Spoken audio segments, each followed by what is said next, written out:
극좌표계를 직교좌표계로 표시하면 어떻게 될까요? 라는 얘기예요. 자, 극좌표계를 표시해 보라는 얘기잖아요. 극좌표는 극과 극축이 있습니다. 그 다음에 이제 R은 2고 세타가 3분의 파이 플러스니까 반시계 방향에 3분의 파이면 60도니까 요 정도 되겠네요. 그 R은 2가 된다 했으니까 여기 정도 있겠네요. 얘가 2예요.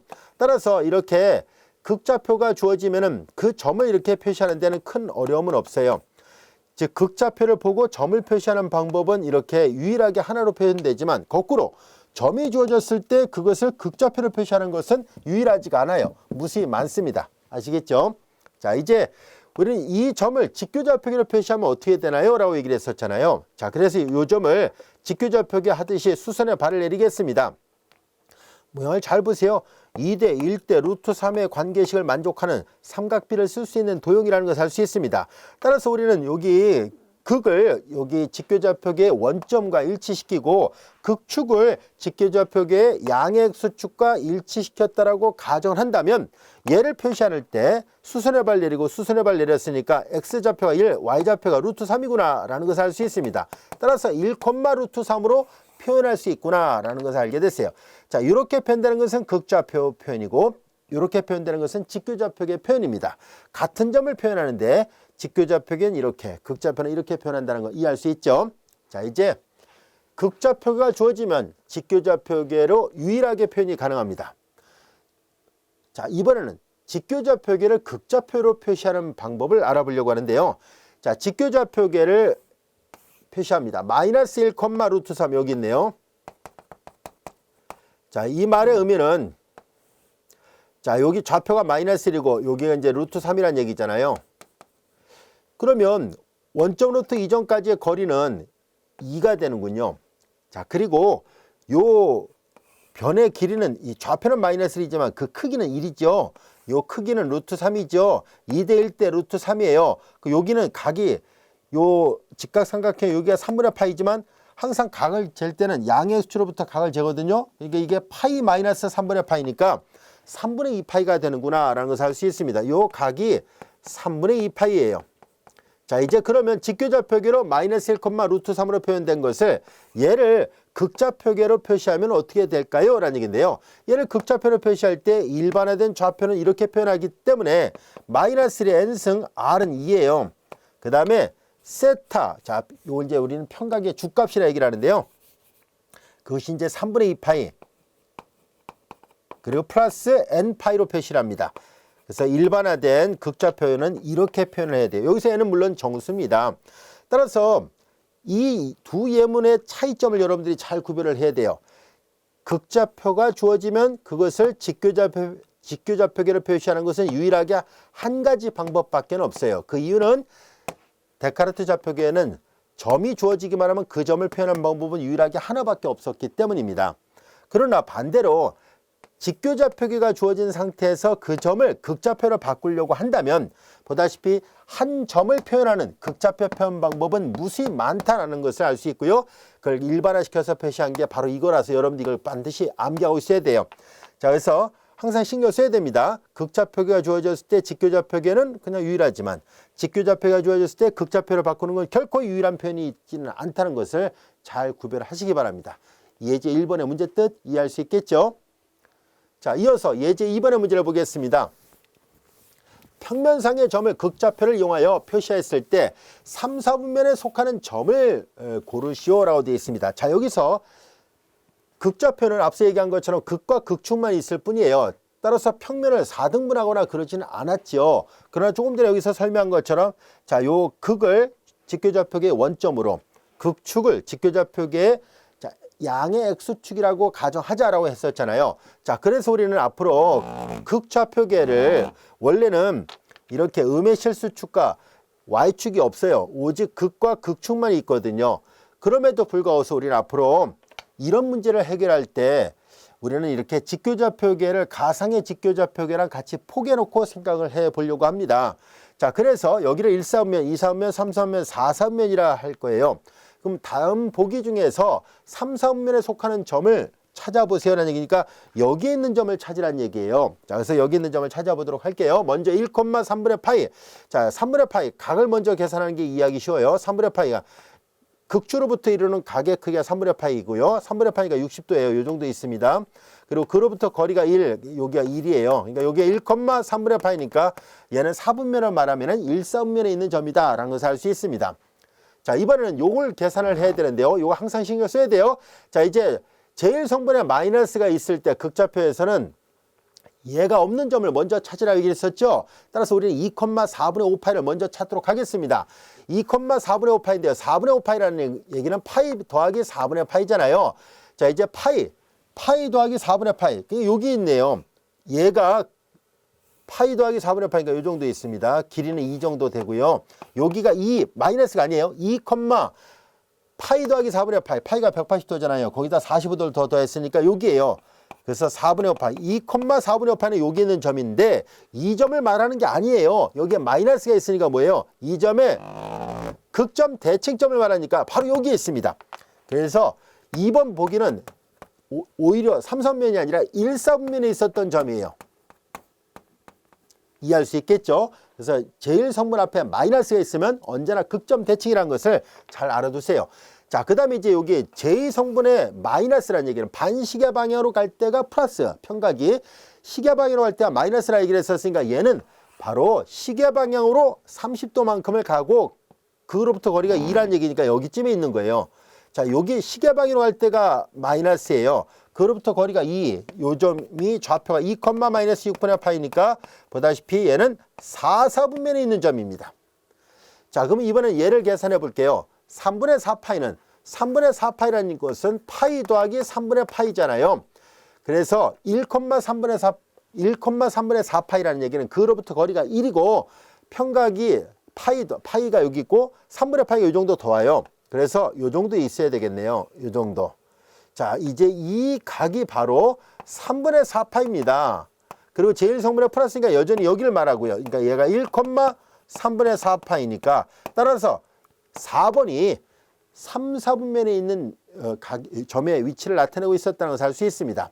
자, 이제 제1성분에 마이너스 있을 때, 제2성분에 마이너스 있을 때 확실하게 구별을 해야 됩니다. 아시겠죠? 별로 어려운 내용 아닌데요. 실제로 입학시험에 이 정도 난이도로 나오는 문제들이 의외로 많습니다. 즉 여러분들이 이 강의를 한 번만 딱 듣고 나도 여러분들이 시험 볼 때까지 결코 잊어버리지 않을 정도로 쉬운 그런 문제들도 많이 나와요. 그러니까 어렵다 생각하지 마시고요. 자꾸 부딪히려고 노력하세요. 처음부터 잘하는 사람 아무도 없습니다. 잘하려고 노력해야지 잘하게 되는 거거든요. 그래서 자꾸 여러분들이 시험을 위해서 하는 공부다 보니까 혹시라도 수학이 하기 싫다 할지라도요. 이겨내려고 노력하세요. 하기 싫다고 자꾸 밀어놓고 나서 나중에 시험장에 가서 아무것도 몰라서 백지를 낼 수는 없잖아요. 그러려고 우리가 시험 공부하는 거 아니지 않습니까? 그렇죠? 따라서 뻔히 우리가 시험을 봐야 된다는 것을 잘 알고 있는 상황이니까 힘들어도 매일매일 열심히 하시기 바랍니다. 이겨내려고 노력하세요. 그리고 지금까지 편입에 합격했던 그 많은 학생들이 전부 다 수학을 잘해서 합격한 것이 아니라 처음엔 아무것도 몰랐던 학생들도 바로 그 매일매일 열심히 했기 때문에 시험 볼 때쯤 되면은 수학 지식이 일취월장해서 모르는 게 없이 거침없이 막힘없이 문제를 해결하고 나왔던 거예요. 여러분들도 그렇게 될 수 있습니다. 그렇게 되려면 또 그걸 간절히 바란다면 지금 땀을 흘리시기 바랍니다. 아시겠죠? 하기 싫어도 하루에 해야 되는 일정한 양을 꾸준히 하시기 바랍니다. 이런 것도 마찬가지예요. 자꾸 연습장에다 풀어놓고 그림 똑같이 그려보고 따라 하세요. 아시겠죠? 그래서 본인이 이해가 돼야 수학은 재밌어지고 또 잘할 수 있는 여건이 완성이 되는 거예요. 밑바탕이 완성이 돼요. 그러니까 여러분들 자꾸 하세요. 하다 보면 알게 되면 모르는 것보다 아는 게 많잖아요. 그 흥미가 생기게 돼요. 전혀 모른다면은요, 어느 누구도 어떤 분야든 간에 관심 안 갖게 돼요. 모르는데 누가 거기 관심을 갖겠습니까? 그래서 예를 들어서 여러분들이 조금만 관심을 갖게 되면 흥미를 갖게 되거든요. 그래서 수학도 자꾸 관심을 갖고 아, 이거였구나, 별거 아니네, 이런 마음으로 공부하시기 바랍니다. 그러다 보면 여러분들 훨씬 더 잘할 수 있어요. 즉 억지로 하려고 하지 마시고 자꾸 흥미를 가지려고 스스로 노력하라는 얘기예요. 재밌지 않아도 마인드 컨트롤 하세요. 재밌네. 이거 뭐 수업 듣기 전에 이게 극좌표가 무슨 말인지 전혀 몰랐는데 듣고 나니까 별거 아니네. 바로 그런 마음이 필요해요. 공부할 때 그렇게 자신 있게 공부하시기 바랍니다. 자, 1번과 2번의 뜻 이해할 수 있겠죠? 자, 이제 우리는 예제 3번의 문제를 보겠습니다. 예제 3번은 보다시피 직교좌표계잖아요. 직교좌표계를 이제 극좌표로 바르게 표시한 것을 보기 중에 찾아보세요라는 얘기예요. 자, 조금 전에 여기다 썼던 거 정수 n에 의해서 무엇이 많이 표현된다는 것을 이해하고 있는지를 묻고 있는 문제거든요. 자, 예제 3번의 문제를 풀기 위해서 직교좌표계니까 직교좌표계 위에다 표시를 해보도록 할게요. 루트 3,1 여기가 루트 3, 1 이렇게 되네요. 자, 이제 그러면 여기가 루트 3이고요.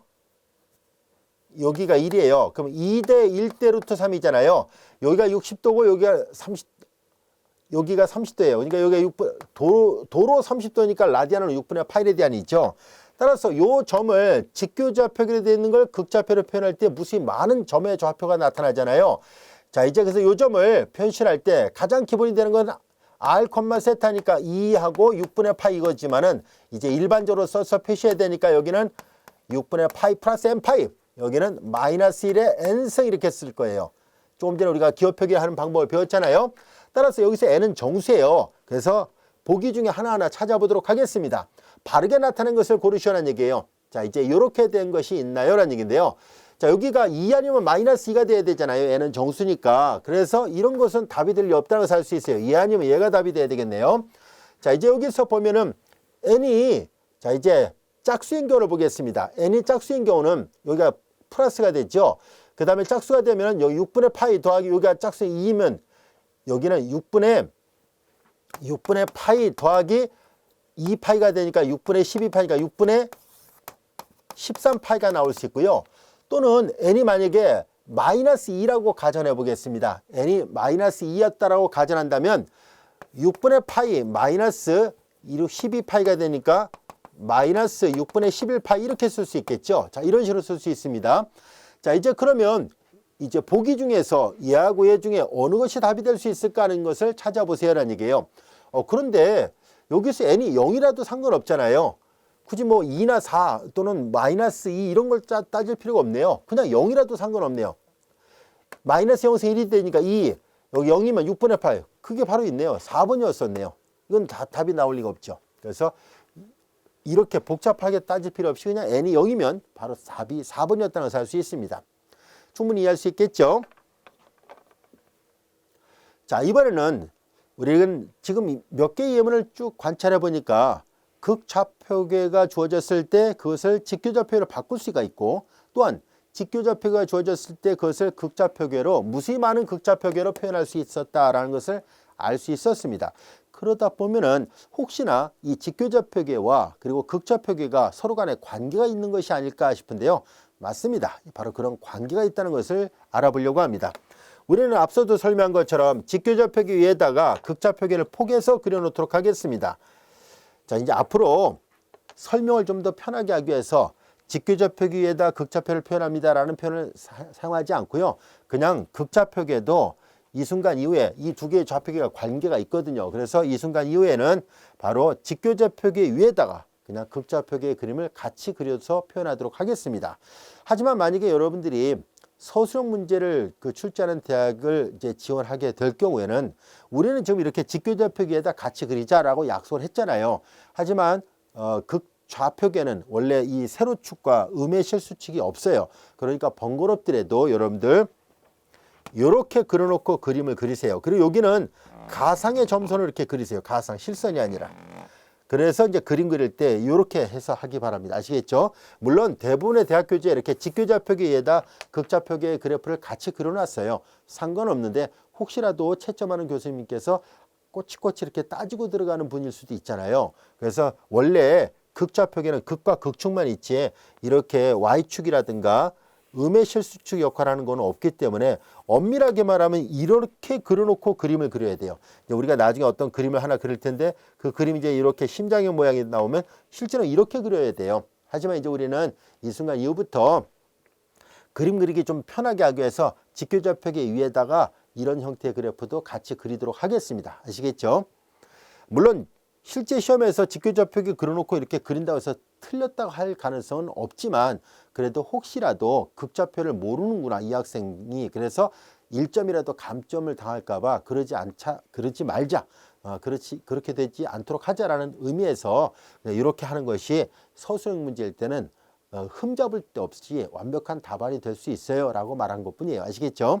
그래서 만약에 나는 이게 편한데요 그러면은 옆에다 써놓으세요. 직교좌표계하고 극좌표계를 같이 포개서 그리겠다. 한 줄만 쓰면 이제 그때는 이제 알아들어요. 이 학생이 극좌표가 뭔지를 아는구나. 그냥 그리기 편하게 해서 직교좌표계를 같이 포함시켜서 하고 있구나. 그렇게 한 줄만 써놓으면 아마 충분할 겁니다. 자, 이제 그러면 우리는 직교좌표계와 극좌표계 사이에 어떤 관계가 있는지를 한번 살펴보겠습니다. 자, 이 한 점 P를 표시하려고 하는데요.